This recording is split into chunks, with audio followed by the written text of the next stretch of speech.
Hi folks, this video is going to walk you through a checklist for your lab report. For each slide, it's really important that you write in your specific question with your specific variables. My question was how angle affects range, and I have to write that in on every single one of my slides. Otherwise, make sure that you have your independent variable, your dependent variable, and your controls. That's going to help you write out your hypothesis. Be specific with your variables and your prediction, and then explain why you think your prediction will come out the way you said. Slide 2 is all about the data. Put your data in from your experiment. You can be really specific here about your levels. In my case, they would be degrees, 15 degrees, 30 degrees, 45 degrees, 60 degrees, and 75 degrees. And make sure that you put in the appropriate units, centimeters for distance, seconds for time, and then you're all set.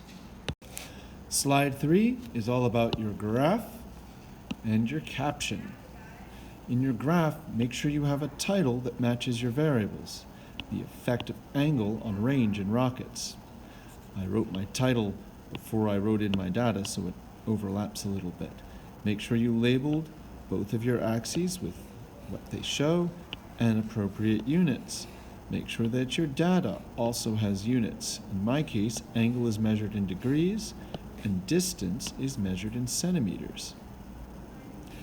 Over here on the caption side, write a summary. This graph shows, well, in my case, the effect of angle on range. And then I'm going to write my observations.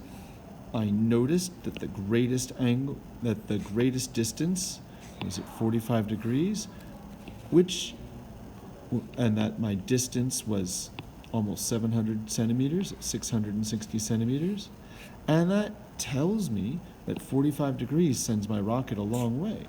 The data also shows that at 15 degrees and 75, that at 15 degrees, the distance was 530 centimeters, and at 75 it went all the way to 222 centimeters. That tells me that 45 degrees really was the angle with the greatest distance, since both 15 and 75 shot the rocket a shorter distance. Make sure that your WIS has specific details and that your WIM connects back to it. Slide 4 is the most important slide in your whole lab report because your claim is worth 4 points and the justification and explanation are worth 4 points. That's half of the points in the entire lab report. So for your claim, make it specific and make sure it specifically addresses your variables. So fill in that question and say what your particular variables are. Your claim may be more complicated this time because the relationships we're looking at are more sophisticated. In my case, increasing the angle from 15 degrees to 45 degrees increased the distance, and then increasing the angle from 45 degrees to 75 degrees decreased the distance. And I have to include both of those ideas to make a complete claim that answers my question. In your justification, you want to connect your procedure, your lab model, to that bigger question. Describe what you did and why you did it.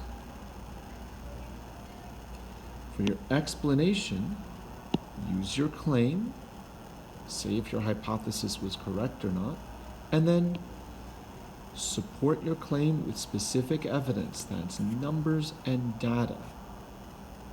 Finally, describe your research on projectiles and Newton's 3 laws and how they apply to your results.